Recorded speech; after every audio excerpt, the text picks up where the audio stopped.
বাঙালি special রান্নাঘরে সব বন্ধুদের স্বাগত। আজকে আমি কুমড়া শাকের ডগা দিয়ে আলু দিয়ে পোস্ত করে দেখাবো। তার জন্য এখানে ছোট ছোট করে কেটে আলু নিয়ে নিয়েছি, টমেটো নিয়ে নিয়েছি, কাঁচা লঙ্কা আছে আর কুমড়া শাকের ডগা আছে, দিয়ে পরিষ্কার করে নিয়েছি। এখানে আছে 3.5 চামচ কি 4 চামচ পোস্ত বাটা আছে। বন্ধুরা এই আমার লেগেছে। রেসিপিটি শুরু করার আগে বলবো লাইক করবেন, শেয়ার করবেন, চ্যানেলটা আপনাদের ভালো লেগে গেলে একটা সাবস্ক্রাইব করে দেবেন। ঠিক যেভাবে খাই ঠিক আপনাদের কিন্তু সেইভাবে দেখাই। বন্ধুরা খুব সুন্দর খেতে, এটা অবশ্যই বানিয়ে খেয়ে দেখবেন আর কেমন আছে অবশ্যই কিন্তু জানাবেন। চলুন শুরু করি রেসিপিটা। প্রথমেই আমি গ্যাস ধরিয়ে দিয়েছি, কড়া বসিয়ে দিয়েছি। কড়াটা আমার গরম হবে। আমার কড়াটা গরম হয়ে গেছে, আমি দিয়ে দেবো এখানে প্রয়োজন মতন সরষের তেল।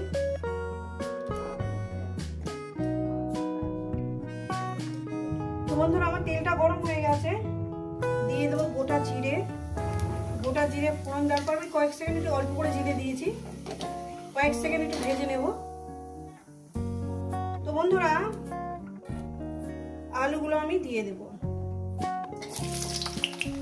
প্রচন্ড হাতে ব্যথা, তো হাতে ব্যথা নিয়ে আমার কাজ করতে হচ্ছে, করার নেই। আলুগুলো আমি দিয়ে দেবো। প্লিজ সাপোর্ট করো। দেখছেন তো আমি কিভাবে দিচ্ছি, একটা বাঁ হাত দিয়ে চাগিয়ে দানাতে দিচ্ছি। আলুটাকে আমি ভেজে নেব। পরিমাণ মতো লবণটা আমি দিয়ে দেব, দিয়ে দিলাম।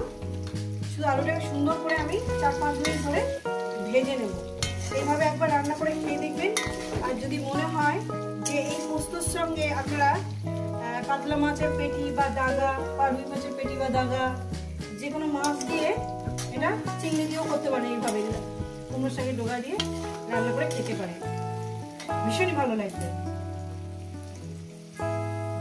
আলুগুলোকে আমি ভেজে নিয়েছি মিনিমাম 5 মিনিট ধরে। এবার দিয়ে দেবো ডগার কাঁচা লঙ্কা। কুমড়ো শাকের ডগার কাঁচা লঙ্কাটা দিয়ে দিলাম। বন্ধুরা আশা করি আপনাদের দেখতে অসুবিধা হচ্ছে না।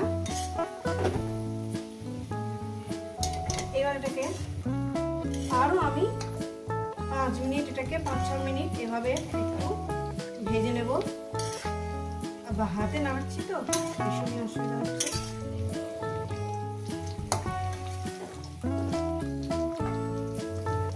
মনে করবেন না। আরো আমি 5 মিনিট ধরে এটাকে আমি ভেজে নেব। দেখতে খুব সুন্দর, খেতেও সুন্দর। ভেজে নিয়েছি। এরপর দিয়ে দেবো পোস্ত বাটাটা।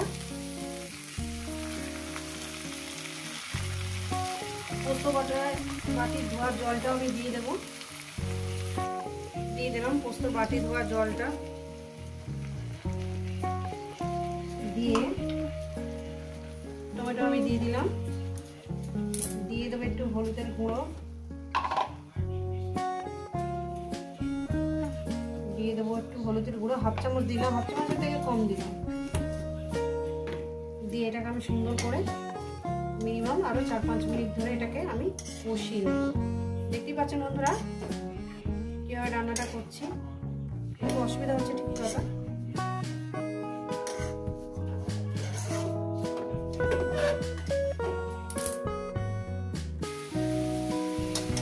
বন্ধুরা দেখুন কিভাবে আমি রান্নাটা করছি। দেখুন বন্ধুরা সত্যি খেতে খুব সুন্দর, দারুণ একটা সেন্ট বেরিয়েছে কুমড়োর সাথে। আর পোস্তের সঙ্গে যে ভাজাটা হচ্ছে না, এত সুন্দর সেন্ট বেরিয়েছে, একদম অন্যরকম। কষানো প্রায় হয়ে গেছে। দিয়ে দেবো জল, আরটু আমি জল দিয়ে দেবো, যেহেতু সিদ্ধ হবে, ডাটা আলু সব সিদ্ধ হবে। ওটাই দিয়ে দিলাম। এবার এটাকে আমি আরো 5 মিনিট রান্না করবো বা ফুটিয়ে নেব। রান্না করা মানে ফুটিয়ে নেওয়া।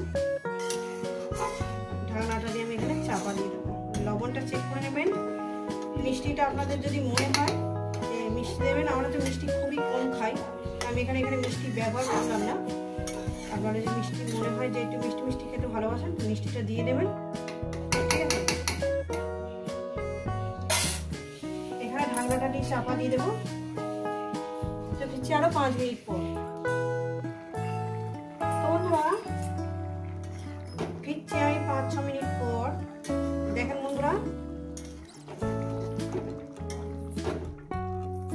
এরকম যদি গরম গরম ঝোল হয় না, কাতলা মাছ হোক, চিংড়ি হোক, রুই মাছ হোক, ওই ঝোলের মধ্যে একটু ফেলে দেবেন, আরও টেস্টটাকে বাড়িয়ে দেবেন। আমি মাছ ছিল, আমি মাছ দিয়ে করলাম না, এটা শুধুই করলাম না, অন্য একদিন আপনাদের মাছ দিয়েও শেয়ার করে দেবো। লবণটা চেক করে নেব।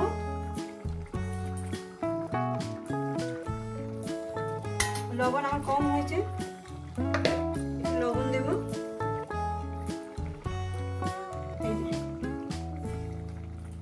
দিয়ে দিলাম।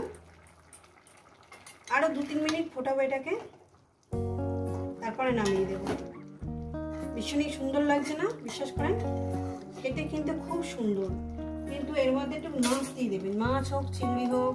পেটি খেতে ভালোবাসেন পেটি দেবেন, দাগা খেতে বলে দাগা দেবেন, দিয়ে করবেন। চিংড়ি, রুই মাছ, কাতলা মাছ ভীষণই ভালো লাগবে। জিওল মাছ মানে জ্যান্ত মাছ টাইপের, আরও শিং মাছ, মাগুর মাছ যারা খেতে ভালোবাসেন তাদেরও ভীষণ ভালো লাগবে। তো বন্ধুরা দেখেন, আমার কুমড়ো শাকের ডগা দিয়ে পোস্ত রান্না হয়ে গেছে। এটা নামিয়ে দেখাচ্ছি। রেসিপিটা ভালো লেগে গেলে লাইক করে দেবেন, শেয়ার করে দেবেন। চ্যানেলটা ভালো লেগে গেলে একটা সাবস্ক্রাইব করে দেবেন। তো বন্ধুরা আবার নতুন কোনো রেসিপির সঙ্গে দেখা হচ্ছে। সবাইকে বলবো, সব বন্ধুদের বলবো, সুস্থ থাকবেন, ভালো থাকবেন, আর আমার নিত্য নতুন ভিডিও দেখবেন। কিন্তু এইভাবে বানিয়ে খেয়ে দেখবেন, আপনাদের পছন্দ মতন মাছ দিয়ে খেয়ে দেখবেন। আশা করি আপনাদের ভীষণ ভালো লাগবে।